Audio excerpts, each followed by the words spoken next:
Pan-ASEAN democracy is declining. Recent events in Cambodia, Indonesia, and Thailand help explain why. Almost everyone agrees that democracy is declining in the 11 countries of Southeast Asia. But why? The region's diversity makes generalizations hard. It is about the size of Latin America, with 690 million people, and has a gallimaufry of political structures ranging from the autocratic Sultanate of Brunei to Lebanese Vietnam and impressively democratic but tiny Timor-Leste. Yet in three important countries in the region, Indonesia, Thailand, and Cambodia, democracy is struggling and some baleful common themes emerge. After the fall of its long-ruling dictator, Suharto, in 1998, Indonesia was considered a standout democratic success. The world's most populous Muslim country proved, as Dan's letter of the University of Michigan writes, that democracy can emerge and endure in surprising ways and in a surprising place. The election of Joko Widodo as president in 2014 seems to many to cement that transformation. Jokowi, as he is known, sold himself as an incorruptible outsider to our politics, still dominated by the country's traditional business, political, and military elites. Yet his second term as president from 2019, Jokowi has undermined Indonesian democracy. He has defanged the country's anti-corruption commission and eroded civil rights with an illiberal new criminal code. He has brought individuals linked to the once ruling army elite back to the heart of government.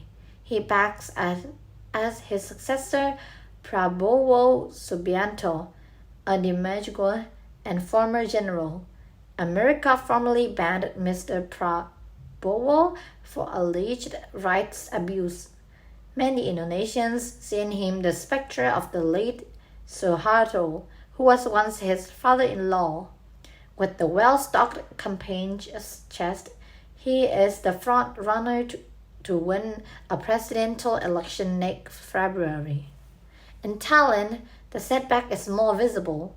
In May, a general election produced an emphatic winner, Move Forward, a party that championed breaking the grip of Thailand's mercantile military elite after 9 years of army-backed rules.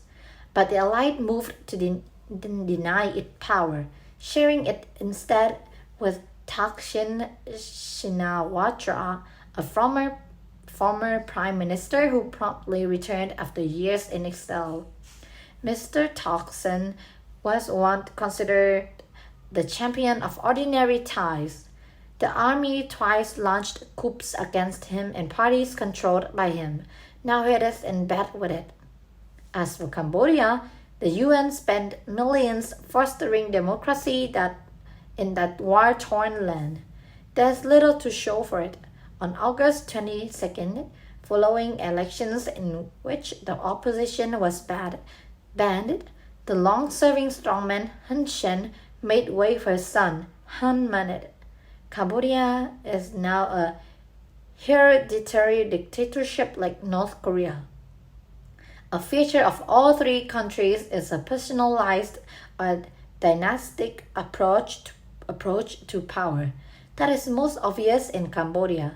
But Jokowi, that former outsider, is also busily fostering a dynasty of his own. His son and son-in-law have dived into politics. Mr. Prabowo backs them both. And a big motivation for Mr. Thaksin's deal with the army was to foster conditions for his family to thrive in politics.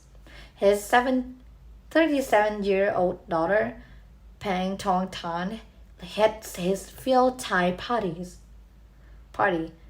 Another related feature is the seemingly unlimited capacity for accommodation shown by all the leaders concerned.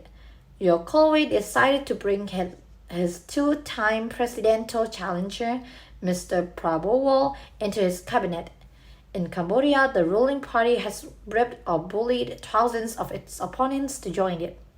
Now, Cambodia News, an independent website, reports that the new government has over 1,400 secretaries or undersecretaries of state, more than twice as many as its predecessors. Accommodation is often claimed to be an Asian political virtue, but it mainly entails welling patronage networks.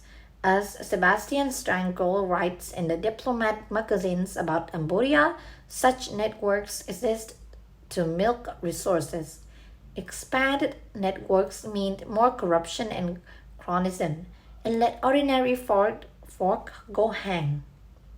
A third common aspect flows of the first two, the weakening of political parties. When elites wantonly divvy up power, the function of parties as competitive platforms for change goes out of the window. Jokowi's chief of staff, Moe Doko, was for a time also made chairman of an opposition party. Civil society voices don't make themselves heard in all three countries, even repressive Cambodia, and Move Forward promised to keep pushing on in Thailand. The outside world should give all the support it can to such forces. Southeast Asia was once a democratic inspiration. It could yet be again.